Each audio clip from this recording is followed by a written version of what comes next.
नमस्कार दोस्तों, आपका स्वागत है एग्जाम क्रैक SS1 में। और आप रेलवे के एग्जाम NTPC या ग्रुप डी की तैयारी कर रहे हो तो ये वीडियो आपके लिए बहुत ही महत्वपूर्ण होने वाली है, क्योंकि इस वीडियो में आपके लिए आता हूँ रीजनिंग के इंपॉर्टेंट क्वेश्चन जो कि रेलवे की परीक्षा में सबसे ज़्यादा बार पूछे जाते हैं। जिस तरह क्वेश्चन इस पार्ट में दिए गए उसी तरह क्वेश्चन आपके एग्जाम में भी आएंगे। ये पार्ट नंबर 48 है, और इससे पहले वाले पार्ट आपने नहीं देखे हैं तो हमारे चैनल की प्लेलिस्ट में जाकर जरूर देखेंगे, क्योंकि सारे पार्ट बहुत ही इंपॉर्टेंट है। तो चलिए शुरू करते हैं आज की क्लास। आज का क्वेश्चन नंबर पहला, ये क्वेश्चन नंबर पहला थी। इस क्वेश्चन आपसे कह रहा है कि जो क्वेश्चन मार्क है इसके स्थान पर क्या आएगा, आपको ये बताना है। तो देखिए, जो घड़ी होती है जो घड़ी होती है वो क्या बताती है? घड़ी बताती है समय। तो थर्मामीटर होगा वो क्या बताएगा? तापमान बताएगा, या बुखार बताएगा, या बीमारी बताएगा, या मौसम बताएगा। तो इन चार में से आपका राइट आंसर होगा, वो आपको बताना है कि राइट आंसर कौन सा होगा। तो देखिए, जो घड़ी होती है वो समय बताती है, तो थर्मामीटर आपको के लिए थर्मामीटर आपके लिए क्या बताएगा? वो बताता है तापमान। यानी कि इसका राइट आंसर हो जाएगा ऑप्शन नंबर ए। देखिए क्वेश्चन नंबर 2। इस क्वेश्चन में आपसे कह रहा है जो क्वेश्चन मार्क है इसके स्थान पर क्या क्या आएगा। तो देखिए, 72 से क्या हुआ? 90 बना। फिर 110 से क्या हुआ? 132 हो गया। फिर 156 से यहाँ क्या आएगा? क्वेश्चन मार्क के साथ में क्या होगा, आपको यह बताना है। तो देखिए, जब भी इस टाइप का क्वेश्चन आए तो सबसे पहले देखिए, आपको सबसे आसान तरीका बता रहा हूँ ऐसे क्वेश्चन करने का। और जब भी इस टाइप को मिले तो आपको क्या करना है? इनका निकालना है अंतर। यहाँ से यहाँ का अंतर निकालेंगे तो इसका अंतर होगा 18। और फिर यहाँ से यहाँ का अंतर निकालेंगे, 110 से और 132 के बीच का अंतर निकालेंगे तो ये अंतर होगा 22 का। ये अंतर आया 22 का। और फिर देखिए, यहाँ अगर हम इसमें इसका भी अंतर निकालें, इनके बीच का अंतर देखिए कितना आ रहा है। यानी कि 18 से 22 बना, क्या प्लस हुआ? 4 प्लस हुआ। यानी कि 4 प्लस हुआ। हम फिर इसी हिसाब से 22 में भी +4 कर दें, 22 में +4 कर दें तो ये हो जाएगा 26। 26 होगा।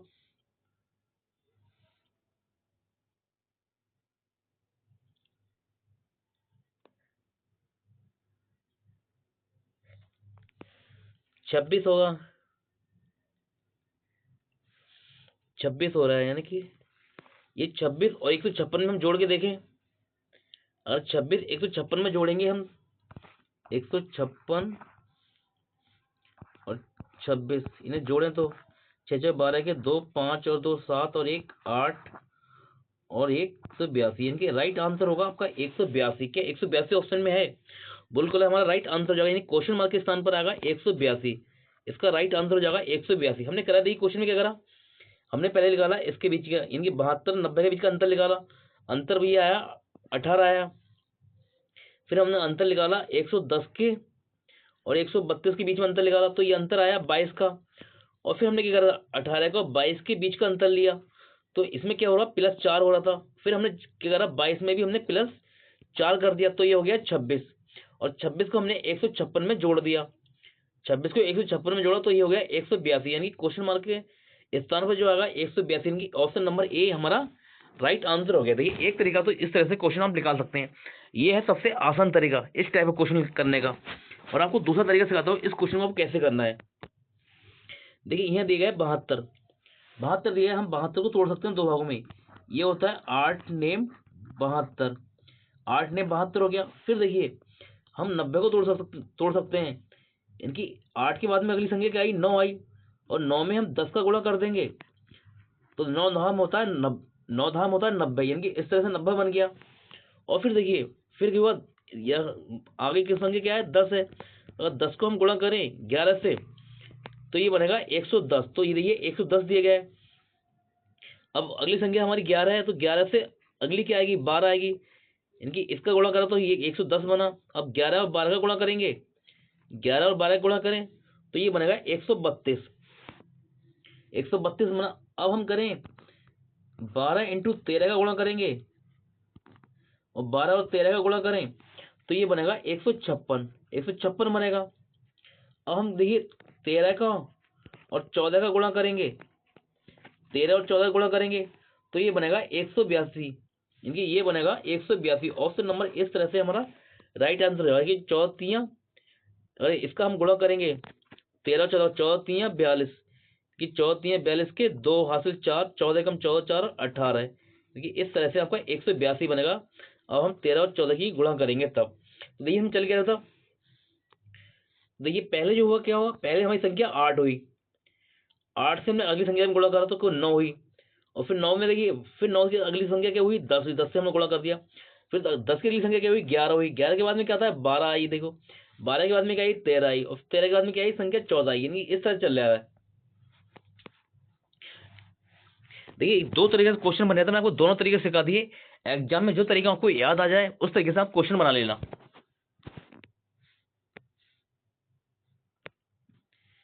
क्वेश्चन नंबर 3, देखिए इस क्वेश्चन आपसे कह रहा है कि जो निम्न में से विषम चित्र चुने, यानी कि ये चित्र दिए गए हैं, option A B C D, 4 में चित्र दिए गए, ये वाले और ये वाले, ये वाले और ये वाले, इनमें से आपको बताना कि विषम कौन सा होगा। विषम कौन सा होगा, तो देखिए ये वाले और ये वाले और ये सेम है, और ये आपका अलग हो जाएगा, यानी कि ऑप्शन नंबर सी वाला आपका अलग हो जाएगा। कैसे अलग हो जाएगा, कि जो डिवाइड है ये काम करता है हमारा, ये गणितीय चिन्ह है, यानी कि इसे जो गणित में काम करते हैं, ये वाले चिन्ह डिवाइड वाला करता है गणित में, और ये वाले चिन्ह होते हैं जो हमारे जे वाले ये करते हैं कॉमा में, इनकी इसका जो राइट आंसर होगा, सी कहाँ दिया गया है हमारा, ये सी दिया गया है, ये दिया है ऑप्शन नंबर सी में, राइट आंसर हो जाएगा ऑप्शन नंबर सी हमारा। क्वेश्चन नंबर 4, देखिए इस क्वेश्चन में आपसे कह रहा है कि जो यहाँ जो क्वेश्चन मार्क है इसके स्थान पर क्या आएगा, आपको ये बताना है। तो देखिए यहाँ क्या है, ये 12 है, ये 6 है, 30 है, ये 4 है, ये 3 है, और ये 16 है, ये 7 है, ये 19 है, ये 2 है, ये 3 है, और फिर ये 18 है, ये 14 है, ये 5 है, ये 3 है। तो क्वेश्चन मार्क के स्थान पर क्या आएगा, आपको ये बताना है। तो देखिए हम कैसे करेंगे, देखिए जब भी इस टाइप का क्वेश्चन मिले तो आपको करना क्या है, आमने इस तरह की जो जोड़ लेना है, कि बड़ी संख्या को जोड़ लेना, जैसे यहाँ 12 और 30 है, हम 12 प्लस 30 करेंगे, और नीचे वाले को जोड़ेंगे, 4 3 को जोड़ेंगे, 4 3 को जोड़ेंगे, यानी 4 प्लस 3 करेंगे, तो ये बने ऊपर बनेगा 42, और ये बनेगा 7। और हम 7 से कम 7, और 7 छंग 42, क्या बार कटा, 6 बार कट गया। तो देखिए इस तरह से यहाँ ये 6 आया, ये 6 आ गया इस तरह से।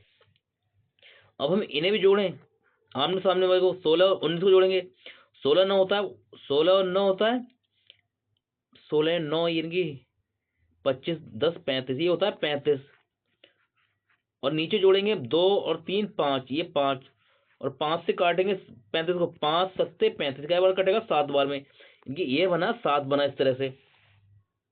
अब देखिए हम इसे जोड़ें, 18 को और 14 को जोड़ें, तो 22 10 32, ये हो जाएगा 32, और नीचे देखिए जोड़ेंगे 5 और 3 8, इनकी 8 से भाग देंगे, 8 एकम 8, 8 चौक 32, क्या बार जाएगा, 4 बार में, यानी जो क्वेश्चन मार्क है इसके स्थान पर आएगा 4, और 4 कहाँ दिए गए, ये दिया है ऑप्शन नंबर डी में, राइट आंसर हो जाएगा इस क्वेश्चन का ऑप्शन नंबर डी 4। ये क्वेश्चन नंबर 5, देखिए इस क्वेश्चन आपसे कह रहा है, देखिए इस तरह का आपको सामने क्वेश्चन आएगा, ठीक है, तो हमेशा याद रखना। तो ऐसे क्वेश्चन को कैसे करना है, तो सबसे पहले जो कथन दिया गया है इस कथन को पढ़ेंगे हम, ठीक है। कथन में हमसे कह रहा है कि परिवहन कर्मियों की हड़ताल के कारण बस सेवाएं पूरी तरह ठप हो गई, यानी कि जो परिवहन कर्मियों ने क्या करा, हड़ताल कर दी, तो जो बस सेवाएं थी वो पूरी तरह से ठप हो गई, तो जिसकी वजह से लोग अपने कार्यस्थलों पर नहीं पहुंच सके, यानी कि क्या हुआ, वो अपने कार्यस्थान पर नहीं पहुंच सके, जो बसों की हड़ताल हुई तो लोग अपने कार्यस्थलों पर नहीं पहुंच सके, क्योंकि बस हड़ताल से बस सेवाएं पूरी तरह से ठप हो गई। तो ये जो कथन में आपको कहा जाए, जो कथन में दिया गया है उसे 100% आपको सही मानना है, ठीक है, कथन के बाहर आपको कुछ भी सही नहीं मानना है। देखिए अब आते हैं यहाँ दी गई धारणा, और धारणा फर्स्ट में आपसे कह रहा है कि नागरिकों को मेट्रो रेल सेवाओं का अधिक उपयोग करना चाहिए। देखिए यहाँ आपसे कह रहा है मेट्रो रेल, क्या ऊपर क्या मेट्रो रेल की बात की गई, जो कथन दिया गया है इसमें क्या मतलब मेट्रो रेल की बात की गई है, नहीं की गई है, तो नहीं की गई है, तो इसे हम कर देंगे गलत, यानी कि फर्स्ट वाली धारणा था वो हो जाएगी हमारी गलत, क्योंकि कथन में इस तरह की कोई धारणा नहीं दी गई है, मेट्रो रेल की बात ही नहीं गई है कथन में। अब आते हैं हम सेकंड वाली धारणा पे। सेकंड में कह रहा है बहुत से लोग अपने कार्यस्थल पर जाने के लिए बस सेवाओं पर निर्भर हैं। बिल्कुल सही बात है, बस सेवाओं पर निर्भर है, ये बिल्कुल सही है, क्योंकि कथन में हमसे कह भी रहा है कि परिवहन कर्मियों की हड़ताल के कारण बस सेवाएं पूरी तरह से ठप हो गई, जिसकी वजह से लोग अपने कार्यस्थलों पर नहीं पहुंच सके, जब निर्भर है तभी तो क्वेश्चन कथन में हमसे कह रहा है ये बात को। तो जो सेकंड वाला है वो 100% हमारा सही हो जाएगा। तो इसका राइट आंसर होगा सेकंड वाला। ये कहाँ दिया है, केवल धारणा सेकंड निहित, ये दिया है ऑप्शन नंबर डी में। हमारा राइट आंसर हो जाएगा option number D. Question number देखिए 6। इस क्वेश्चन में आपसे कह रहा है कि अर्पित की वर्षगांठ 10 मार्च 2020 को मंगलवार के दिन थी। उसकी पत्नी की वर्षगांठ को जो 25 मई 2020 को थी, कौन सा दिन था। तो देखिए क्वेश्चन जो कहना कहा आपसे कहना चाह रहा है कि 25 मई को कौन सा दिन था, आपको यही निकालना है इस क्वेश्चन में। ठीक है, डायरेक्ट डायरेक्ट आप यही लिख लो कि डायरेक्ट क्वेश्चन यही समझो आप, ठीक, फालतू की बातें मत समझो कि डायरेक्ट क्वेश्चन कहना क्या जा रहा है। क्वेश्चन जो आपसे कह रहा है कि 25 मई को आपको 25 मई 2020 को कौन सा दिन था, बस आप ये ध्यान रखो। तो देखिए हमसे कह रहा है 10 मार्च और 2020 को मंगलवार था। ठीक है, मंगलवार था। तो देखिए, तो हम देखिए मार्च होती है हमारी कितनी दिन की होती है, मार्च होती है 31 दिन की, मार्च होती है 31 दिन की। और देखिए जैसे महीनों के दिन याद नहीं हो कि कौन सा महीना कौन से कितने दिन का होता है, तो आपके लिए एक शॉर्ट ट्रिक दिखाता हूँ आपको, वो ट्रिक लिख लो। उस ट्रिक से क्या हुआ, आप सारे महीनों के दिन बहुत आसानी से याद कर सकते हो कि कौन सा महीना कितने दिन का होता है। तो हमारी ट्रिक है ए जे एस और एन। अब देखिए ये ए जे एस एन को क्या मानना है, इन्हें मानना है आपको 30 मानना है। ये महीने होते हैं 30 के। अब ए जे एस एन से क्या होता है, देखिए लिख लो आप, ए से अप्रैल, जे से जून, एस से सितंबर, एन से नवंबर। इन 4 महीने को 30 दिन का मानना है। और बाकी सारे महीने आपको 31 के मानना है, सिर्फ फरवरी छोड़ के। फरवरी क्या होगी, कभी आपको 28 की मिलेगी, कभी 29 की मिलेगी। यानी कि ये 4 महीने छोड़ के बाकी सारे महीने आपको 31 के मानना है। बस इतना याद कर लो, आप हर महीने का दिन बहुत आसानी से निकाल लोगे। देखिए ए से आपका अप्रैल होगा, जे से आपका जून होगा, एस से सितंबर होगा और एन से होगा नवंबर, यानी कि ए जे एस एन। ऐसे याद रख लो आप, ए जे एस एन, ए जे एस एन, इस तरह से आप याद कर लो। ए जे एस एन को 30 मानना है, बाकी सबको 31 मानना है। इस तरह से आप याद कर लो, अपनी कॉपी पे लिख लो, ए जे एस एन को 30 मानना है, बाकी सबको 31 मानना है। देखिए अब हम आते हैं क्वेश्चन। 10 मार्च दिया है, मार्च होती है 31 की, मार्च होती है 31 दिन की। तो 31 में से 10 घटा दो आप, 31 में 10 घटा दो, तो दिन बचे हमारे पास में, मार्च में कितने दिन बचेंगे, शेष दिन शेष बचेंगे 21। 21 और मार्च के बाद में कहता है अप्रैल। अप्रैल में दिन कितने होंगे, अभी मैंने आपको बताया ए जे एस एन को 30 मानो। ए से अप्रैल, जे से जून, एस से सितंबर, एन से नवंबर, यानी कि ए से अप्रैल आ रहा है, तो अप्रैल होगी 30 दिन की, यानी कि अप्रैल होगी 30 दिन की। और फिर देखिए आपको कहा जाना है, अप्रैल के बाद में आता है मई। अप्रैल के बाद में आता है मई, और मई में कहां से जाना है, आपको जाना है 25 मई तक। इसे लिख दो आप 25 मई। देखिए या तो हम इन सबको जोड़ लो, इन सबको जोड़ के 7 से भाग दे लो, ठीक है, या फिर आप ही काट लो इसे, यहीं पर देखिए, अरे इन 7 से भाग दे, यहाँ भी दे लो, 7 से भाग यहाँ भी दे लो। आप हैंड टू दे, 7×3=21, ये 7 से पूरी बार कट गया। यहाँ विषम दिन मिलेंगे 0, यहाँ मिला 0, और 7×4=28, और यहाँ से हमें विषम दिन मिलेंगे 2, क्योंकि 7 से ज्यादा 4 बार 7×4=28 होता है। यहाँ से विषम दिन मिले 2, और यहाँ से हमें विषम दिन मिले थे 0, और 7×3=21, 7×3=21, तो यहाँ से विषम दिन कितने मिलेंगे 4।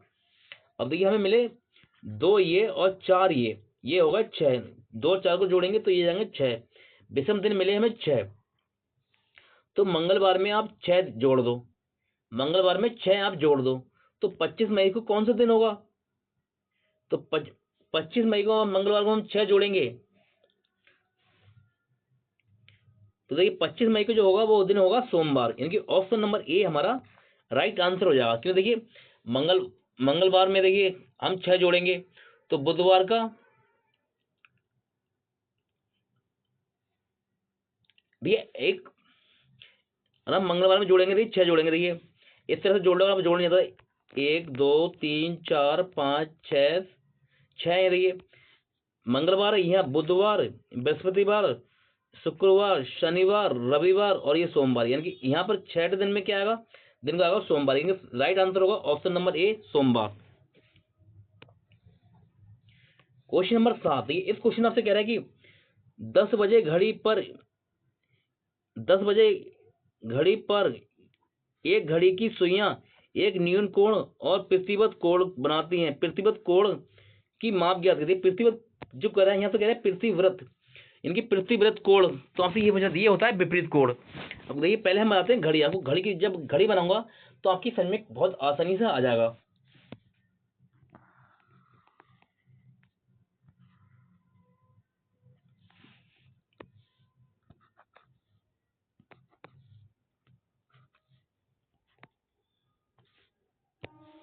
ऊपर होगा यहाँ 12 और ये होगा 6 और ये होगा 3 और ये हो जाएगा 9।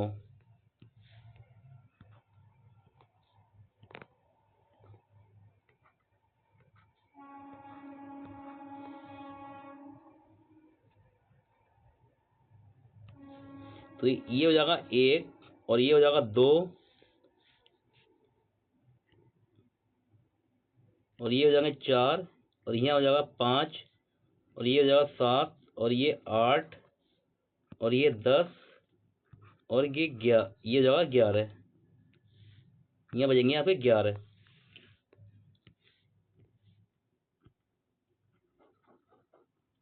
तो ये क्वेश्चन आता है 10 बजे, तो मिनट वाली सुई कहाँ होगी?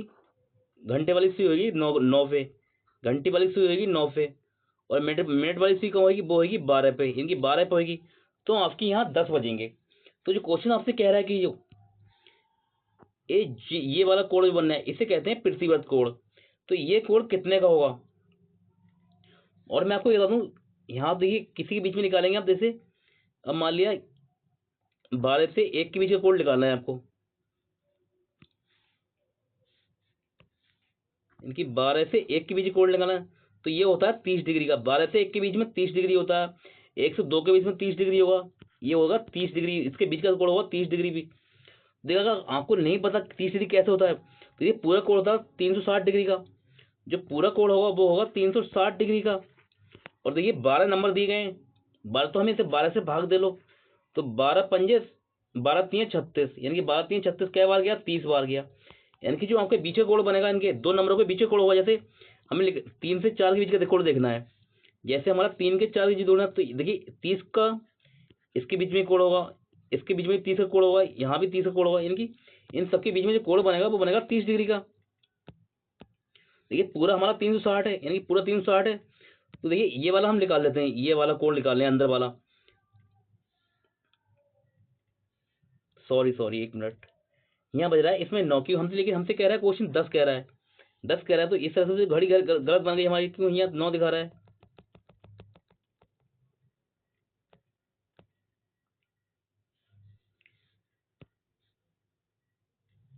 देखिए जब हम क्यों हमसे कह रहे हैं 10 बजे, तो देखिए जो घंटे वाली सुई होगी वो होगी 10 पर, घंटे वाली सुई 10 पे होगी, और मिनट वाली सुई क्या होगी? 12 पे होगी। यानी कि इस तरह से होगा।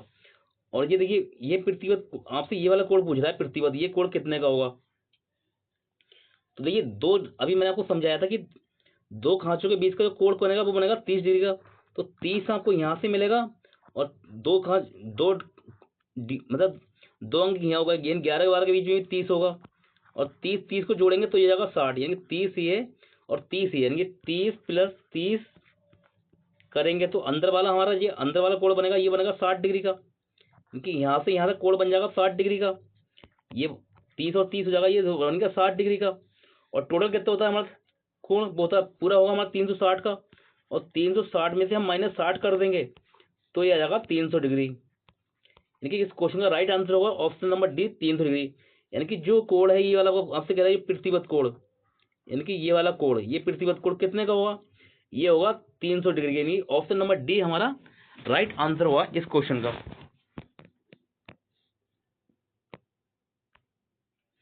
क्वेश्चन नंबर 8, तो ये इस तरह क्वेश्चन ग्रुप डी में एनटीपीसी में भर भर के पूछेंगे। हर एग्जाम में आपको ये क्वेश्चन मिलेगा। आपकी चाहे किसी भी शिफ्ट में आपको एग्जाम पढ़े, आपको ये क्वेश्चन इस टाइप का मिलना ही मिलना है। तो ये इस क्वेश्चन को आपको करने का बहुत ही शानदार तरीका बताऊंगा। तो आपसे क्या इस क्वेश्चन में आपसे कह रहा है कि P Q R S T और यू 6 दोस्त हैं जो एक कैफे में एक वृत्ताकार मेज के परिता केंद्र की ओर मुख करके बैठे हैं। तो ये एक वृत्त है, ये है वृत्ताकार मेज,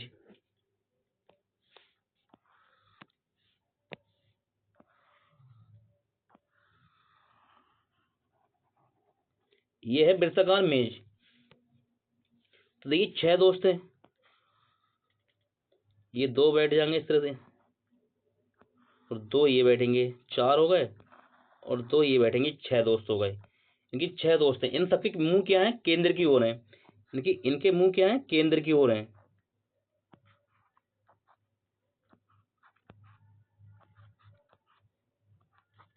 सबके मुंह क्या है, केंद्र की ओर है। तो देखिए अब क्वेश्चन पर आते हैं हम। देखिए जैसा क्वेश्चन बोलता रहे वैसा आप करते रहो। आपसे क्वेश्चन कह रहा है केंद्र की ओर मुख करके बैठे हैं।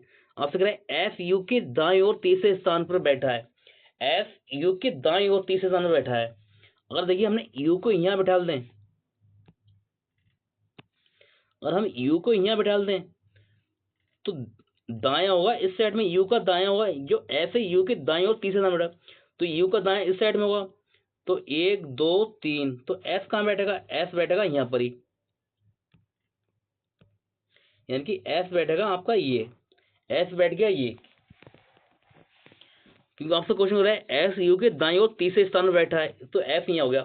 अब आगे आपसे क्वेश्चन कर रहा है कि क्यू क्यू यू और पी के ठीक बगल में बैठा है, यानी क्यू यू और पी के, देखिए तो आपका क्यू यहाँ भी आ सकता है और क्यू आपका यहाँ भी आ सकता है, क्योंकि हमें पता है, जब हमसे क्लियर नहीं कह रहा है, कि हमसे कह रहा है जो क्यू है यू और पी के ठीक बगल में बैठा है, तो क्यू यहाँ भी हो सकता है, आपका क्यू यहाँ भी हो सकता है, तो इसे हम अभी छोड़ देंगे।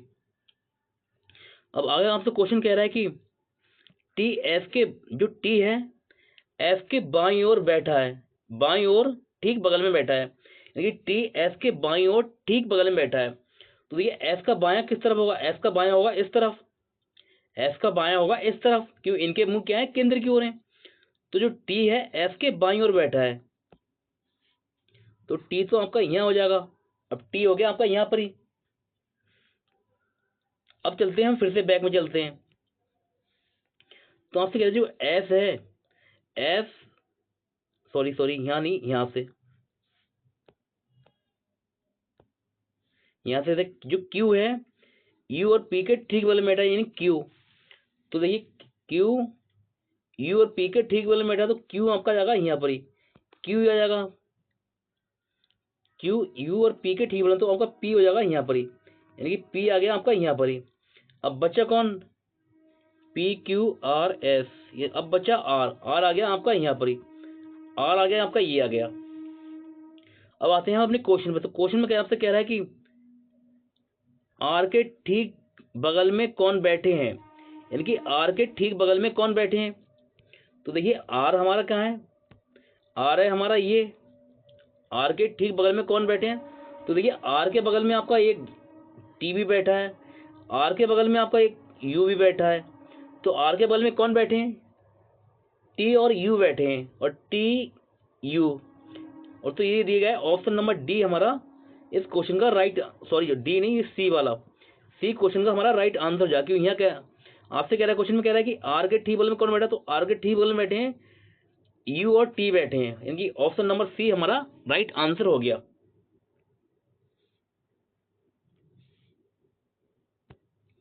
क्वेश्चन नंबर 9, देखिए इस क्वेश्चन आपसे कह रहा है कि जो वाली ये वाली आकृति है, ये आकृति किस ऑप्शन में आपको दिखाई दे रही है, यानी कि इसमें दिखाई दे रही है, इसमें दे रही है, इसमें दे रही है, किसमें ये वाली आकृति आपकी बन रही है, ये वाली आकृति आप में किसमें बन रही है। 4 दिए गए, ए बी सी डी, इनमें से ये वाली आकृति आपको बताना है कहाँ बन रही है। तो देखिए ध्यान से देखेंगे आपको, तो ऊपर वाली आकृति आपको यहाँ बन रही है, इसमें बन रही है, लेकिन ये नीचे वाली आकृति यहाँ नहीं बन रही है, यानी कि पहला वाला हमारा जो हमारा ए वाला ऑप्शन है ये तो कट जाएगा। देखिए बी में तो ये वाली आकृति बन नहीं रही है, यानी कि बी में भी नहीं बन रही है। अगर ध्यान से देखें तो सी में भी नहीं बन रही है। राइट आंसर हो जाएगा ऑप्शन नंबर डी, और डी दिया है आपको बी में, डी दिया गया है, राइट आंसर होगा इस क्वेश्चन का option number B, option number B हमारा राइट आंसर होगा। क्योंकि देखिए अगर आप ध्यान से देखेंगे तो ये वाली जो आकृति है आपकी, ये वाली ये बन रही है ऊपर, ये बन रही है, आप देखिए, और आपकी ये वाली आकृति है, ये वाली ये बन रही है नीचे को, देखिए ये नीचे वाली आकृति देखेंगे आप, तो देखिए इसमें ये बन रही है, और ऊपर वाली इस तरह से आपकी ये बन रही है, देखिए इस तरह से ये बन रही है, ये वाली आकृति बन रही है डी में, ये बन रही है इस वाली आकृति में आपकी बन रही है। और ये कहाँ दे, डी कहाँ दिया गया है, ये दिया गया है ऑप्शन नंबर बी में। इस क्वेश्चन का राइट आंसर होगा हमारा option number B. Question number 10, इस क्वेश्चन में आपसे कह रहा है कि निम्नलिखित आकृति में कितने त्रिज्य खंड हैं, कितने त्रिज्य खंड हैं। तो त्रिज्य खंड क्या होगा, देखिए तो ये जो ये खंड बनने आएगी इस तरह से, ये वाला खंड बनने आए, इसे कहते हैं त्रिज्य खंड। ये एक खंड बनने आए, इसे कहते हैं त्रिज्य खंड, ये है त्रिज्य खंड। तो देखिए, तो ये एक ये हो गया, तो पूरी आकृति में कितने बनना है त्रिज्य खंड, यानी कि ये से ये बनना है 4 खंड। एक आकृति से बनना है हमारे 4 त्रिज्य खंड बनना है, एक आकृति में बनना है 4 खंड। तो देखिए कितनी आकृति है, 1 2 3 और ये 4 हो गई, और ये वाली आकृति 5 और एक ये वाली आकृति 6। एक आकृति से बनना है 4 त्रिज्य खंड, तो आकृति हमारे पास में 6 और 6 को गुणा कर दे 4 से, तो इसमें बनना है 6 चौक 24, इसमें बनेंगे 24 त्रिज्य खंड, यानी कि ऑप्शन नंबर डी हमारा राइट आंसर हो जाएगा। ये थे आज के हमारे इंपॉर्टेंट क्वेश्चन। अगर आपको हमारी वीडियो अच्छी लगी हो तो वीडियो को लाइक शेयर कमेंट जरूर करें। अगर आप हमारे चैनल पर नए हैं तो हमारे चैनल को सब्सक्राइब करें इसी तरह की वीडियो पाने के लिए। मिलते हैं आपसे अगली क्लास में, तब तक के लिए नमस्कार।